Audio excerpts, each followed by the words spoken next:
What's up guys, another day at the shop.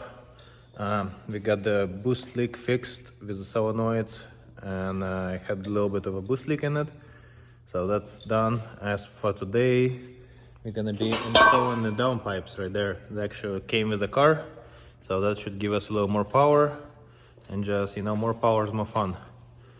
But what's not fun is installing them, because I got under the car, looked at it, and I'm like, you know, it's not as easy as my GDM cars, so gotta get used to it and learn. But luckily we have all the tools, and what I know is cats were installed back on the car like 2 months ago because of California and smog, and now everything is supposedly still fresh, so should unbolt relatively easy, and that's a huge plus because everything is gonna be much quicker to do. So let's get to it. And here's our downpipes they used, but they've been on the car already, and they've been removed to get cats back on it. And yeah, that'll be fun. Looks like fun. So let's get to it, right, Kiddo? You excited? Check out Kiddo's baby face without beard. Looks. You're on a zoomed version. First step we wanna do is where's the bolt? This guy, remove the bolts from the rack so we can move it out of the way a little bit. Next step, we're removing that bolt right there to get the heat shield out. These these 4 nuts are already disconnected, and we would need to get the bracket down there for the exhaust. Actually, it's on 335. On this one, looks like we don't need to remove it because it's 135. That's great. And from there, just 2 O2 sensors, 2 clamps, and downpipes should be out. Let's see how long it's gonna take us. So the idea is to get your wrench right in there. It's probably a good idea to use this type of a wrench right there. So it's a size 22. No, this is size 17. That's my bad, 17. Yeah, that's what we're doing for the rack. And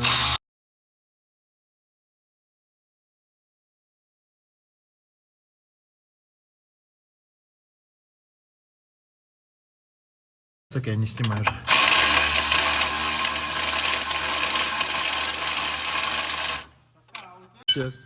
We took these off 2 studs with the nut. It wasn't too bad. Once you figure out the positioning where you can hold the nut, I mean the wrench from the back, then it's actually is not that bad. So now, okay, oh, cool. So this is just moves out. So we want to probably pry it out a little bit, just like using the same wrench. Just get the thing. Yeah, and the whole rack actually moves pretty freely once you get to it right there. And we're doing this to get more space right here. Yeah, it's actually it gives you so much space, and then we're gonna use this undo this heat shield right here. Just a little Torx on the top right there, and that's about it. And then we can proceed to removing the O2 sensors. Once those are done, then undo the V-bands, and once V-bands done, just slide everything out. We took the V-band off. In this situation, I think it was a 13.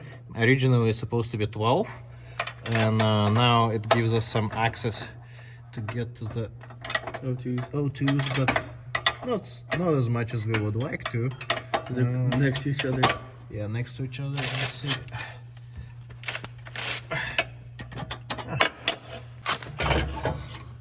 One pipe's out. One pipe is one. One is out. We still have the plug, the actual O2. wiring for O2. We figured we're not gonna undo O2s, we're just gonna slide everything with O2 because there's plenty of room for it. We just gotta undo the lower O2s, and that's pretty much it. And then it just comes out. We actually managed to pull the cat without removing the sensor on it, and trying to do the same thing on the other side. Now we only have the little V-band bolt right there behind the sensor, and everything else should just slide out, and new downpipes go in. Because you see the O2 sensors, they go up pretty low. You can take them off from the downpipe a lot easier than there. We have one downpipe installed. Just pretty much figuring out the rotation, because here it really gets really close to the body, so we're just gonna it still moves around like this. So once we put the second one on, we can figure it out where it needs to go, like how it wants to sit. But looking at the exhaust, I think we're pretty good. So Yeah, because we were told if you keep those close, it's gonna vibrate every time. vibrate on the Really loud. subframe right here, so definitely don't want to have any of that in the car. We got the downpipes in there. V-bands are still kind of loose. Yoda, what you want? What you want? So downpipes are still loose.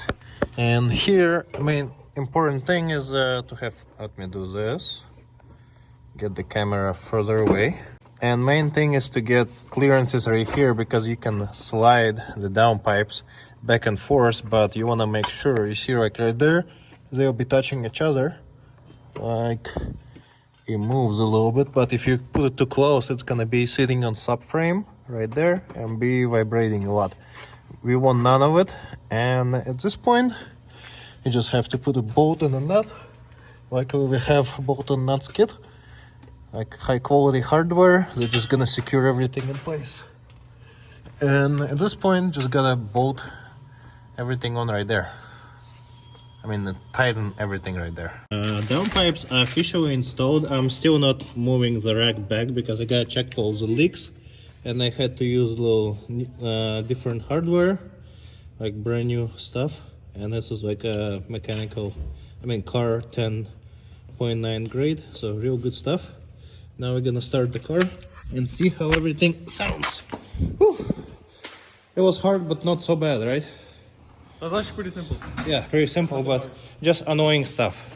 And that's pretty much what you need to do to get your downpipes installed. And last step, don't forget to tighten your steering rack on.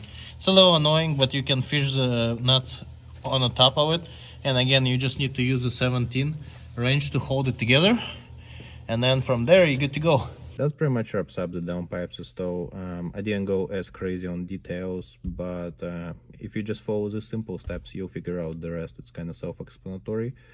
So anyone can do this, and any N54 chassis should be the same process like E90, E92s. So pretty straightforward stuff. And thank you for watching, guys. Please consider subscribing, give me a thumbs up, and we see you next time on the next episode of Drift Build.